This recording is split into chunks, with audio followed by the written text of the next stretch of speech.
എക്സ്പ്രസോൻ്റെ gear system കൊടുത്തിരിക്കുന്നത് automatical manual transmission ആണ്. അപ്പോൾ അതുകൊണ്ട് തന്നെ ഇത് മാനുവലിയും ഓട്ടോമാറ്റിക്കായിട്ടും ഡ്രൈവ് ചെയ്യാൻ വേണ്ടി പറ്റും. പ്ലസ് മൈനസ് എന്നുള്ള രീതിയിൽ നമുക്കിത് ഡ്രൈവ് ചെയ്യാനുള്ള ഓപ്ഷൻ കൊടുത്തിട്ടുണ്ട്. അതിൻ്റെ ആ ഒരു ഗിയർ പൊസിഷനും കാര്യങ്ങളൊക്കെ ഇതിൻ്റെ മീറ്ററിൽ ഡിജിറ്റലി കാണാൻ പറ്റുന്നുണ്ട്. അതേപോലെ തന്നെ ജസ്റ്റ് ഒന്ന് ഗിയർ സൈഡിലേക്ക് തട്ടിയിട്ട് ആ ഒരു ഡി നില്ല മോഡിലേക്ക് തട്ടുകയാണെങ്കിൽ നമുക്ക് ഓട്ടോമാറ്റിക്കലി ഡ്രൈവ് ചെയ്യാൻ പറ്റും. ഈ ഒരു ഡിസൈൻ നിങ്ങൾ എവിടെയും കണ്ടു മറന്നതായിട്ടുണ്ട്. നമ്മളെവിടെയോ ഈ ഒരു ഡിസൈൻ കണ്ടിട്ടില്ലേ, ഒരു റൗണ്ട് ഷേപ്പ്. ഫ്യൂലോ ഇൻഡിക്കേഷൻ ഈ ഒരു ഡിസ്പ്ലേയിലും കൂടി കാണിക്കുന്നുണ്ട്. അതെന്തായാലും സൂപ്പറാണ്. നമസ്കാരം, ഞാൻ വിജിത്ത് ഫ്രം കാസർഗോഡ്. നമ്മളെ പുതിയൊരു വീഡിയോയിലേക്ക് എല്ലാ വ്യൂവേഴ്സിനും സ്വാഗതം. ഞാൻ ഇന്ന് നിങ്ങളെ മുമ്പിൽ കൊണ്ടുവന്നിരിക്കുന്നത് Maruti espresso Vxi plus automatic ആണ്. അപ്പോൾ ഈ ഒരു മോഡലിൻ്റെ ഫുള്ള് ഡീറ്റെയിൽ റിവ്യൂ ആണ് ഞാനിന്ന് ചെയ്യാൻ വേണ്ടി പോകുന്നത്. അതേപോലെ തന്നെ ഈ ഒരു വണ്ടി എടുക്കാൻ ആഗ്രഹിക്കുന്നുണ്ട്, അല്ലെങ്കിൽ ഈ ഒരു വണ്ടിയെക്കുറിച്ച് കൂടുതലായിട്ട് അറിയാൻ താല്പര്യമുണ്ടെന്നുണ്ടെങ്കിൽ ഈ ഒരു വീഡിയോ നിങ്ങൾക്ക് ഭയങ്കര യൂസ്ഫുൾ ആയിരിക്കും. അപ്പോൾ ഇത് ഫുള്ളായിട്ട് വാച്ച് ചെയ്യുക. ഇതിൻ്റെ A to Z കാര്യങ്ങൾ ഞാൻ ഈ ഒരു വീഡിയോയിൽ ഉൾപ്പെടുത്തിയിട്ടുണ്ട്. അപ്പോൾ ഒട്ടും വൈകണ്ട, നമുക്ക് നേരെ വീഡിയോയിലേക്ക് കിടക്കാം. നമുക്കറിയാം എക്സ്പ്രസോൻ്റെ ആ ഒരു ഡിസൈൻ എന്ന് പറയുന്ന ഒരു സ്ക്വയർ ടൈപ്പ് ഡിസൈനാണ്. അതേപോലെ തന്നെ എല്ലായിടത്തും ആ ഒരു സ്ക്വയർ എന്നുള്ള ആ ഒരു ഇത് കാണാനുണ്ട്. നമ്മൾ ആ ഒരു ഫ്രണ്ട് ഗ്രില്ലിലേക്ക് നോക്കുകയാണെങ്കിൽ അവിടെയൊക്കെ ആ ഒരു സ്ക്വയറിൻ്റെ ആ ഒരു പോർഷൻ ഉണ്ട്. അതേപോലെ തന്നെ ഹെഡ്ലൈറ്റ് വരുന്നതും ഒരു square type normal halogen headlight തന്നെയാണ് കൊടുത്തിരിക്കുന്നത്. അതിൽ തന്നെ ചെറിയൊരു ഇൻഡിക്കേറ്ററും കൂടി ആഡ് ചെയ്തിട്ടുണ്ട്. തൊട്ട് താഴത്തേക്ക് നോക്കുകയാണെങ്കിൽ ബമ്പറിൽ ഫോഗ് ലാമ്പ് കാര്യങ്ങളൊന്നും കൊടുത്തിട്ടൊന്നുമില്ല. Vxi പ്ലസ് ആണ്, എന്നാലും ഫോഗ് ലാമ്പ് കാര്യങ്ങളൊന്നും ഈ ഒരു മോഡലിൽ വരുന്നില്ല. അതേപോലെ തന്നെ ഒരു ബ്ലാക്ക് കളറോട് കൂടിയിട്ടുള്ള ഒരു ഡിസൈനാണ് ഫ്രണ്ട് ബമ്പറിൽ കൊടുത്തിരിക്കുന്നത്. കുറച്ചൊരു XUV ലുക്ക് ഫീൽ കിട്ടാൻ വേണ്ടിയിട്ടാണ് അങ്ങനെ ചെയ്യുന്നത്.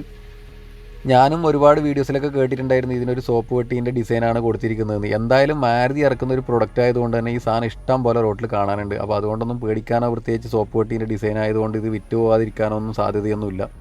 ഇനി എക്സ്പ്രസോൻ്റെ സൈഡ് പ്രൊഫൈലിലേക്ക് നോക്കുകയാണെങ്കിൽ നോർമൽ 14 ഇഞ്ച് ടയർ സൈസാണ് ഇതിൽ കൊടുത്തിരിക്കുന്നത്. ഒരു വീൽ കപ്പും കൂടി അതിൻ്റെ കൂടെ ആഡ് ആവുന്നുണ്ട്. തൊട്ട് മുകളിൽ തന്നെ ആയിട്ടൊരു ചെറിയ ഇൻഡിക്കേറ്ററിൻ്റെ ഒരു ചെറിയ പോർഷൻ അവിടെ കൊടുത്തിട്ടുണ്ട്. മിറർ നേരത്തെ ഉണ്ടായിരുന്ന ആ ബ്ലാക്ക് ഷെയ്ഡ് എന്നുള്ളത് മാറിയിട്ട് ബോഡി കളറിലേക്ക് ചേഞ്ച് ആയിട്ടുണ്ട്. പിന്നെ മിററിൽ ഇൻഡിക്കേറ്റർ കാര്യങ്ങളൊന്നും കൊടുത്തിട്ടൊന്നുമില്ല, സാധാരണ പ്ലെയിൻ തന്നെയാണ്. അതേപോലെ തന്നെ നമുക്ക് ആ സൈഡിലൊക്കെ ആ ഒരു കട്ടിങ് വരുന്ന ആ ഒരു XUVൻ്റെ ലുക്ക് ഫീൽ കിട്ടാൻ വേണ്ടിയിട്ട് ഡോറിലും അതേപോലെ തന്നെ ആ ഒരു വീലാർച്ചിലൊക്കെ ഒരു കട്ടിങ് വരുന്നുണ്ട്. അപ്പോൾ അത് കുറച്ചും കൂടി ഒരു ബോൾഡ് ലുക്ക് കൊടുക്കാൻ വേണ്ടിയിട്ടാണ് അങ്ങനെ ചെയ്തിരിക്കുന്നത്. ഈ ഒരു മോഡൽ നോക്കുകയാണെങ്കിൽ ഇന്ന് മാർക്കറ്റിൽ അവൈലബിൾ ആയിട്ടുള്ള ഒരുപാട് മോഡലുമായിട്ട് കോമ്പറ്റീറ്റ് ചെയ്ത് നിൽക്കുന്നൊരു മോഡലാണ് എക്സ്പ്രസോ എന്ന് പറയുന്നത്. പിന്നെ നമുക്കറിയാം മാരുതിൻ്റെ പ്രൊഡക്റ്റ് ആയതുകൊണ്ട് തന്നെ മെയിൻറ്റെയിൻ ചെയ്യാനുള്ള കോസ്റ്റ്, അതേപോലെ തന്നെ ഒരു ചെറിയ ഫാമിലിക്ക് സുഖമായിട്ട് കൊണ്ട് നടക്കാൻ പറ്റുന്ന ഒരു സാധനമാണ്. ഇനി നമുക്കിതിൻ്റെ ബാക്ക് സൈഡിലത്തെ കാര്യങ്ങൾ എങ്ങനെയാണെന്നില്ല ജസ്റ്റ് നോക്കാം. നമുക്ക് ടെയിൽ ലാമ്പ് തന്നെ തുടങ്ങാം. ടെയിൽ ലാമ്പിലേക്ക് നോക്കുകയാണെങ്കിൽ അറിയാം, സാധാരണ നോർമൽ ഒരു ഹാലജൻ ടെയിൽ ലാമ്പാണ് കൊടുത്തിരിക്കുന്നത്. അത്യാവശ്യം കുഴപ്പമില്ലാത്തൊരു ഡിസൈൻ എന്ന് മാത്രമേ പറയാൻ പറ്റുള്ളൂ. കൂടുതൽ ഡെക്കറേഷനും കാര്യങ്ങളൊന്നുമില്ല. ചെറിയൊരു സി ടൈപ്പ് പോലെ തന്നെയാണ് അതിൻ്റെ ഡിസൈൻ ചെയ്തിരിക്കുന്നത്. അതിൽ തന്നെ ഒരു ബാക്ക് ലൈറ്റും ഒരു ഇൻഡിക്കേറ്ററും കൂടി അതിൽ ആഡ് ചെയ്തിട്ടുണ്ട്. തൊട്ട് താഴത്തേക്ക് നോക്കുകയാണെങ്കിൽ നമ്മൾ ഫ്രണ്ട് വശത്തിൽ കണ്ടിട്ടില്ല അതേപോലെ തന്നെയാണ് ഒരു ബ്ലാക്ക് കളറോട് കൂടിയിട്ടുള്ളൊരു ബമ്പറാണ് ബാക്കിലും കൊടുത്തിരിക്കുന്നത്. ഇപ്പോൾ പഴയതുപോലെയല്ല, മാരുതിൻ്റെ ബാക്ക് ഡിക്കിയിലേക്ക് നോക്കുകയാണെങ്കിൽ അതിൽ കൂടുതൽ അതിൻ്റെ ഏതാണ് വേരിയൻറ്റ് അല്ലെങ്കിൽ അങ്ങനെയുള്ള കാര്യങ്ങളൊന്നും ഇപ്പോൾ ഒന്നിലും മെൻഷൻ ചെയ്യുന്നില്ല. സാധാരണ മാരുതിൻ്റെ ഒരു ലോഗോ, അതേപോലെ തന്നെ തൊട്ട് സൈഡിലായിട്ട് ഏതാണോ മോഡൽ അതിൻ്റെ പേരും കൂടി മാത്രമേ ആഡ് ചെയ്യുന്നുള്ളൂ. ബാക്കി ഫുള്ള് ബ്ലാങ്ക് ആയിട്ട് തന്നെ വിട്ടിട്ടുണ്ട്. നമുക്ക് ഏതാണ് മോഡൽ വേരിയൻറ്റ് കാര്യങ്ങളൊന്നും ഇപ്പോൾ വണ്ടി പെട്ടെന്ന് കണ്ടു കഴിഞ്ഞാൽ മനസ്സിലാവില്ല. അപ്പോൾ ആ ഒരു ബാഡ്ജിങ് ഒക്കെ ഇപ്പോൾ മൊത്തത്തിൽ മാരുതിയിൽ നിന്ന് ഒഴിവാക്കിയിട്ടുണ്ട്.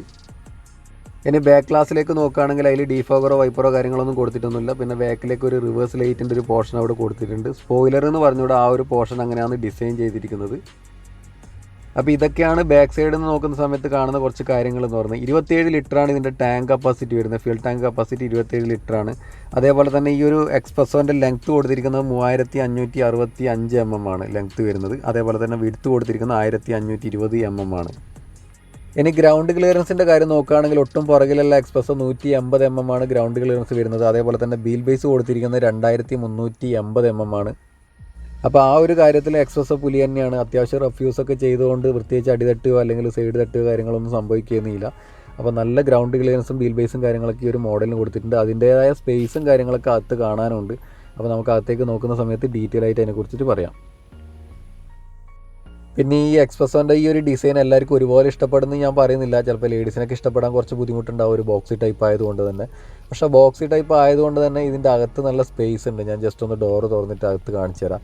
അപ്പോൾ നിങ്ങൾക്ക് ഡീറ്റെയിൽ ആയിട്ട് കുറച്ചും കൂടി കാര്യങ്ങൾ മനസ്സിലാവും. ജസ്റ്റ് ഒന്ന് ഡോർ ഓപ്പൺ ചെയ്യുക. ഇതാണ് ഇതിൻ്റെ ഇൻറ്റീരിയർ വരുന്നത്. കണ്ടോ, നമുക്ക് അകത്തിരിക്കുമ്പോൾ കുറച്ചൊരു ഹൈറ്റിൽ ഇരുന്നിട്ട് ഡ്രൈവ് ചെയ്യാൻ ആ ഒരു ഡാഷിൻ്റെ ഒക്കെ ആ ഒരു പൊസിഷനും കാര്യങ്ങളൊക്കെ ഇല്ല. അങ്ങനെയാണ് ഞാൻ ഡീറ്റെയിൽ ആയിട്ട് കാണിച്ചു തരാം. ജസ്റ്റ് ബാക്ക് സൈഡിലും കൂടി നോക്കുക. ഇത് കണ്ടോ, ഇതിൻ്റെ അകത്ത് കണ്ടോ നമുക്ക് ആ ഒരു അത്രത്തോളം സ്പേസ് ബാക്കിലെല്ലാം കൊടുത്തിട്ടുണ്ട്. നമുക്ക് ഡീറ്റെയിൽ ആയിട്ട് നോക്കാം. അത്യാവശ്യം നല്ല ബോഡി ക്വാളിറ്റി ഉണ്ട് കേട്ടോ. നല്ല കുറച്ച് ഹെവിനെസ് ഡോറിലെല്ലാം ഫീൽ ചെയ്യുന്നുണ്ട് അടക്കുന്ന സമയത്തെല്ലാം. പിന്നെ എങ്ങനെയുള്ള ഡിസൈൻ ആണെങ്കിലും നമ്മളെ മാരുതി ഒരു പ്രൊഡക്റ്റ് ഇറക്കി കഴിഞ്ഞാൽ നമ്മൾ റോഡിൽ കണ്ട് നമ്മളതിന് ഇഷ്ടപ്പെടും. അതേപോലെ തന്നെ ആയിരിക്കും അതിൻ്റെ മൈലേജും ഫീച്ചേഴ്സും കാര്യങ്ങളൊക്കെ കൊടുത്തിട്ടുണ്ടാവുക. അപ്പോൾ കൂടുതൽ നമുക്ക് അതിൻ്റെ ഇൻറ്റീരിയർ കാര്യങ്ങളൊക്കെ എങ്ങനെയാണെന്നില്ല നോക്കാം. ജസ്റ്റ് ഒന്ന് ഡോർ ഓപ്പൺ ചെയ്യാം. ഇതാണ് ഇതിൻ്റെ ഡോർ പാഡ് വരുന്നത്. ഒരുപാട് കാര്യങ്ങളൊന്നും ഡോറിൻ്റെ പാഡിലൊന്നും കാണാനൊന്നുമില്ല. ജസ്റ്റ് ഡോറൊന്ന് ഓപ്പൺ ചെയ്യുന്ന സമയത്ത് പിടിക്കാനുള്ള ഒരു സ്പേസ് അവിടെ കൊടുത്തിട്ടുണ്ട്. പിന്നെ ആ ഒരു ലോക്ക് ഓപ്പൺ ചെയ്യുന്ന സ്ഥലം, ചെറിയൊരു ബോട്ടിൽ സ്റ്റോറേജ് എന്ന് പറഞ്ഞോളൂ, ചെറിയൊരു ബോട്ടിൽ സ്റ്റോറേജ് അവിടെ കൊടുത്തിട്ടുണ്ട്. പിന്നെ ആ സ്പീക്കറിൻ്റെ ആ ഒരു ചെറിയൊരു പോർഷൻ അവിടെ കൊടുത്തിട്ടുണ്ട്. ഇനി ആ ഒരു ഡാഷിൻ്റെ സൈഡിലേക്ക് നോക്കുകയാണെങ്കിൽ നമുക്കറിയാം സ്പീഡോമീറ്റർ കൺട്രോളും കാര്യങ്ങളൊക്കെ സെൻറ്ററിലേക്ക് മാറിയിട്ടുണ്ട്. നമുക്ക് ഡീറ്റെയിൽ ആയിട്ട് വരാം അതിലേക്ക്. ഇതാണ് ഇതിൻ്റെ ആ ഒരു സീറ്റ് എന്ന് പറയുന്നത്. കുറച്ച് നല്ല ക്വാളിറ്റി ഫീൽ ചെയ്യുന്നുണ്ട്. ഫാബ്രിക്കാണ്, അതേപോലെ തന്നെ നല്ല മെറ്റീരിയലാണ്. പിന്നെ സീറ്റ് ഹൈറ്റ് അഡ്ജസ്റ്റ്മെൻറ്റ് കാര്യങ്ങളൊന്നും ഈ ഒരു മോഡൽ വരുന്നൊന്നുമില്ല, സാധാരണ നോർമൽ തന്നെയാണ്. ഇനി ഈ ഒരു VXi പ്ലസ്സിൽ എന്തൊക്കെ ആഡ് ചെയ്തിട്ടുണ്ട് എന്നുള്ളത് നമുക്ക് ജസ്റ്റ് നോക്കാം. ഈ കാണുന്നത് നമുക്ക് ഹെഡ്ലൈറ്റ് അഡ്ജസ്റ്റ് ചെയ്യാനുള്ള ആ ഒരു നോബാണ്. അതേപോലെ തൊട്ട് മുകളിലായിട്ട് ഇലക്ട്രിക്കലി മിറർ അഡ്ജസ്റ്റ് ചെയ്യാനുള്ള ആ ഒരു സ്വിച്ചും കാര്യങ്ങളൊക്കെയാണ് ഈ ഒരു കാണുന്നത്. അതേപോലെ ഫോഗ് ലാമ്പ് ആഡ് ചെയ്യുകയാണെങ്കിൽ അതിനൊരു സ്വിച്ചും കാര്യങ്ങളൊക്കെ അവിടെ കൊടുത്തിട്ടുണ്ട്. AC വിൻഡോൻ്റെ സൈഡിൽ കൂടി ഒരു സിൽവർ കളർ ആഡ് ചെയ്തിട്ടുണ്ട്. അതേപോലെ തന്നെ നമ്മൾ ആ ചാവി സെറ്റ് നോക്കുകയാണെങ്കിൽ സെൻട്രൽ ലോക്ക് സിസ്റ്റമൊക്കെ ചാവി തന്നെ വരുന്നുണ്ട്. ഇനി അകത്തേക്ക് കയറി ഇരുന്നിട്ട് നമുക്ക് ഡീറ്റെയിൽ ആയിട്ട് നോക്കാം. നല്ല ഹൈറ്റിൽ ഇരുന്ന ഒരു ഫീൽ ഉണ്ട് കേട്ടോ. നമുക്ക് ആ വണ്ടിയിൽ ഇരിക്കുമ്പോൾ നല്ല ഹൈറ്റിൽ ഇരിക്കുന്ന ഒരു ഫീൽ കിട്ടുന്നുണ്ട്. അപ്പോൾ ഇതാണ് ഇതിൻ്റെ ആ ഒരു സ്റ്റിയറിംഗ് വീല് വരുന്നത്. അത്യാവശ്യം കൺട്രോളും കാര്യങ്ങളൊക്കെ അതിൽ കൊടുത്തിട്ടുണ്ട്. അപ്പോൾ ഇതാണ് ഡാഷ്. കുറച്ച് ഡീറ്റെയിൽ ആയിട്ട് നമുക്ക് പറയാനുണ്ട്. ഡാഷിലേക്ക് ഫുള്ളൊരു ബ്ലാക്ക് ഷെയ്ഡാണ് കേട്ടോ. മൊത്തത്തിലൊരു ബ്ലാക്കാണ് എല്ലായിടത്തും കാണുന്നത്.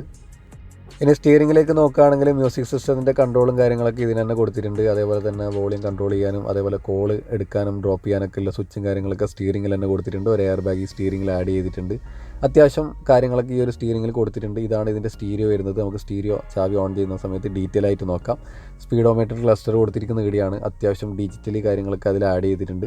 അതേപോലെ പവർ വിൻഡോൻ്റെ സ്വിച്ചും കാര്യങ്ങളൊക്കെ ഇവിടെ കൊടുത്തിട്ടുണ്ട്. അസാഡിൻ്റെ ഒരു ബട്ടൺ അവിടെ ആഡ് ചെയ്തിട്ടുണ്ട്.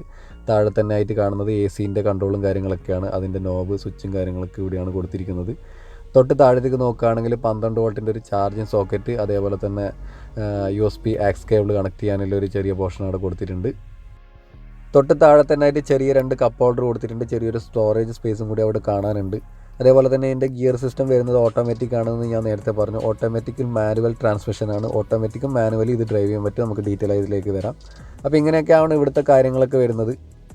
കൂടാണ്ട് പാസഞ്ചർ എയർ ബാഗ് ഈ ഒരു ഡാഷ്ബോർഡിലും കൂടി കൊടുത്തിട്ടുണ്ട്. ആ ഒരു ഡിസൈനൊക്കെ ഭയങ്കര രസമുണ്ട് കേട്ടോ കാണാൻ വേണ്ടിയിട്ട്. തൊട്ട് താഴെ തന്നെ ആയിട്ട് ചെറിയൊരു സ്റ്റോറേജ് സ്പേസ് ഉണ്ട്. അത്യാവശ്യം ചാവി കാര്യങ്ങളൊക്കെ വെക്കാനുള്ളത്. പിന്നെ ചെറിയൊരു ഗ്ലോ ബോക്സ് താഴത്ത് കൊടുത്തിട്ടുണ്ട്. അത്യാവശ്യം സ്പേഷ്യസ് ആണ്. ഇനി ഡോർ പാഡിലേക്ക് നോക്കുന്ന സമയത്ത് അങ്ങനെ കൂടുതൽ കൺട്രോൾ കാര്യങ്ങളൊന്നും അതിലൊന്നുമില്ല. പവർ വിൻഡോൻ്റെ സ്വിച്ചും കാര്യങ്ങളൊക്കെ ഞാൻ നേരത്തെ പറഞ്ഞു നമ്മളെ ഡാഷിലേക്ക് തന്നെ വന്നിട്ടുണ്ട്. ഇനി റൂഫ് ടോപ്പിലേക്ക് നോക്കുകയാണെങ്കിൽ ചെറിയൊരു റീഡിംഗ് ലൈറ്റ് ഇവിടെ കൊടുത്തിട്ടുണ്ട്. അതേപോലെ തന്നെ നമ്മൾ ആ ഒരു മ്യൂസിക് സിസ്റ്റത്തിൻ്റെ മൈക്ക് കാര്യങ്ങളൊക്കെ കൊടുത്തിരിക്കുന്നത് ഇവിടെയാണ്.